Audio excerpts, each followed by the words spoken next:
نحمده ونصلي ونسلم على رسوله الكريم۔ سورۃ النحل آیت نمبر 48۔ اعوذ باللہ من الشیطان الرجیم، بسم اللہ الرحمن الرحیم۔ اولم یروا الی ما خلق اللہ من شیء، کیا انہوں نے نہیں دیکھا کہ جو کچھ بھی اللہ رب العالمین نے پیدا کیا ہے،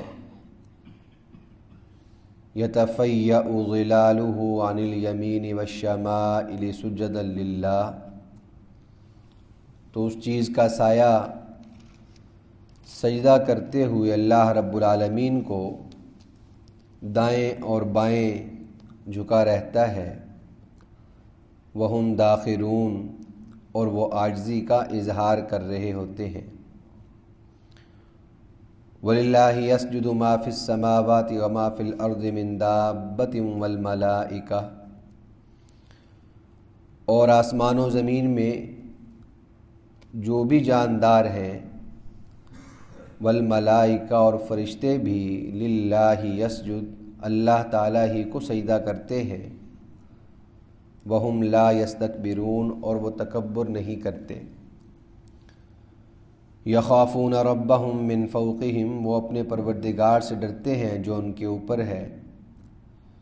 ویفعلون ما یؤمرون، اور جو کچھ انہیں حکم دیا جاتا ہے وہ کر گزرتے ہیں۔ اللہ رب العالمین نے گزشتہ آیات میں توحید پر دلائل ارشاد فرمائے، اپنی قدرت کا اظہار کیا، اور پیچھے ایک جملہ تھا، ان اعبدوا اللہ واجتنبوا الطاغوت، کہ اللہ کی عبادت کرو اور اللہ کا غیر جتنے بھی ہیں ان کی عبادت سے باز آ جاؤ۔ تو اللہ رب العالمین نے یہاں پر اسی توحید کے مضمون کو ایک بڑے خوبصورت انداز میں یوں ارشاد فرمایا کہ اولم یروا الی ما خلق اللہ من شیء، کہ کیا یہ لوگ دنیا میں رہتے ہوئے تمام وہ چیزیں جو اللہ نے پیدا کی ہیں، ہر چیز، چاہے وہ انسان ہوں، چاہے وہ جانور ہوں، چاہے وہ نباتات ہوں، جمادات ہوں، بڑے بڑے پہاڑ ہوں، درخت ہوں، ہر وہ چیز جو اللہ رب العالمین نے پیدا کی ہے، اگر اس میں غور کریں تو یتفیأ ظلالہ عن الیمین والشمائل، تو اس کا سایہ اللہ رب العالمین کو سجدہ کرتا رہتا ہے، دائیں اور بائیں۔ اب یہ مضمون خاص طور پہ اس لیے بھی بیان ہوا کہ پیچھے چونکہ تکبر کی بات تھی اور اپنے بڑے پن کی بات تھی کہ انسان جب تکبر میں مبتلا ہوتا ہے تو وہ اللہ کا نافرمان بن جاتا ہے۔ اللہ رب العالمین نے شاہ فرمایا کہ ان تمام چیزوں کی، ان مخلوقات کی حیثیت کیا ہے، کہ ان کے جو سائے ہیں ان تمام چیزوں کے، وہ زمین پر روندے جا رہے ہیں۔ یعنی کوئی بھی چیز ہو، وہ چاہے انسان بھی ہو، وہ انسان جس قدر بھی بلند و بالا منصب اور عہدہ رکھتا ہو، بڑا ہو، مال کے اعتبار سے ہو، طاقت کے اعتبار سے ہو، اخلاق کے اعتبار سے ہو، لیکن اس کی اپنی حیثیت اگر اس لحاظ سے دیکھی جائے تو اس کا جو سایہ ہے وہ زمین پر ہوتا ہے۔ وہ دائیں اور بائیں، تو ایک لحاظ سے وہ سایہ دراصل اس کی عاجزی اور انکساری، اس کی کمزوری کو بیان کر رہا ہوتا ہے، اور دوسرے لحاظ سے وہ اللہ رب العالمین کے ہاں سجدہ کر رہا ہوتا ہے۔ تو اس کو اللہ رب العالمین نے شاہ فرمایا اولم یروا الی ما خلق اللہ من شیء، فرمایا وہم داخرون، اور یہ تمام کی تمام جو چیزیں ہیں، یہ سائے ہیں، یہ اللہ کے حضور عاجزی اور انکساری کا اظہار کر رہے ہوتے ہیں۔ اور اگر حقیقت میں دیکھا جائے تو آسمان و زمین میں جتنی بھی مخلوقات جانداروں کی ہیں، جتنے بھی جاندار بستے ہیں، فرمایا وہ ہوں، تمام فرشتے ہوں، للہ یسجد، وہ اللہ ہی کو سجدہ کرتے رہتے ہیں۔ وہم لا یستکبرون، وہ تکبر کا اظہار نہیں کرتے۔ یخافون ربہم من فوقہم ویفعلون ما یؤمرون، وہ اپنے پروردگار سے ڈرتے رہتے ہیں جو ان کے اوپر ہے، اور جس بات کا انہیں حکم دیا جاتا ہے وہ کر گزرتے ہیں۔ تو یہ سجدہ ریز ہونا، اللہ کے حضور عاجزی اور انکساری کا اظہار کرنا، جس کی سب سے بڑی اور بہترین صورت نماز کا قیام ہے۔ نماز قائم کرنا، اقامت صلاح ہے۔ جب انسان سب کچھ دنیا کے جھمیلے چھوڑ چھاڑ کے تمام تر مصروفیات کو ترک کر کے اللہ کے حضور حاضر ہوتا ہے، قیام کرتا ہے، رکوع کرتا ہے، سجدہ کرتا ہے، تو اپنی بندگی کا اظہار کرتا ہے، اللہ رب العالمین کے سامنے اپنے عجز کا اظہار کرتا ہے، اس کا اقرار کرتا ہے۔ تو اس لحاظ سے فرمایا للہ یسجد ما فی السماوات و ما فی الارض۔ اور یہ جو مضمون ہے نا کہ اللہ تعالیٰ کے لیے تمام وہ چیزیں جو زمین میں آسمانوں میں بستی ہیں سجدہ کرتی ہیں، اس کو اگر ایک اور رنگ سے دیکھا جائے تو وہ سجدہ دو طرح کا ہے۔ ایک سجدہ وہ ہے کہ جس کو ہم عبادت کے رنگ میں دیکھتے ہیں، نماز کا سجدہ، وہ تو یقینی طور پہ وہی ادا کر رہا ہے جو مسلمان ہے اور نماز پڑھنے آتا ہے تو وہ تو ادا کر رہا ہے۔ لیکن ایک سجدہ ایسے ہے، سجدہ بمعنی اطاعت، مان کے چلنا، کہ اس میں کافر بھی مجبور ہیں۔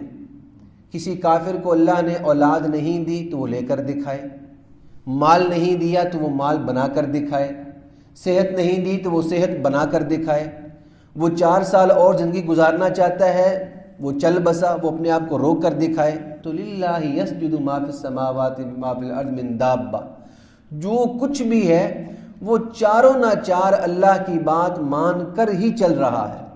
ایک جگہ پہ اللہ نے اختیار دیا اور فیصلہ یہ کیا کہ تم اپنے اختیار سے اچھے کام کر کے آؤ گے، برے کام کر کے آؤ گے جہاں پہ تمہارا اختیار ہے، اور جن چیزوں پہ تمہارا اختیار نہیں ہے، چاہتے نہ چاہتے، طوعا و کرہن، تم خوشی سے کرو، جبرن سے کرو، تمہیں وہ کام کرنے ہی پڑیں گے۔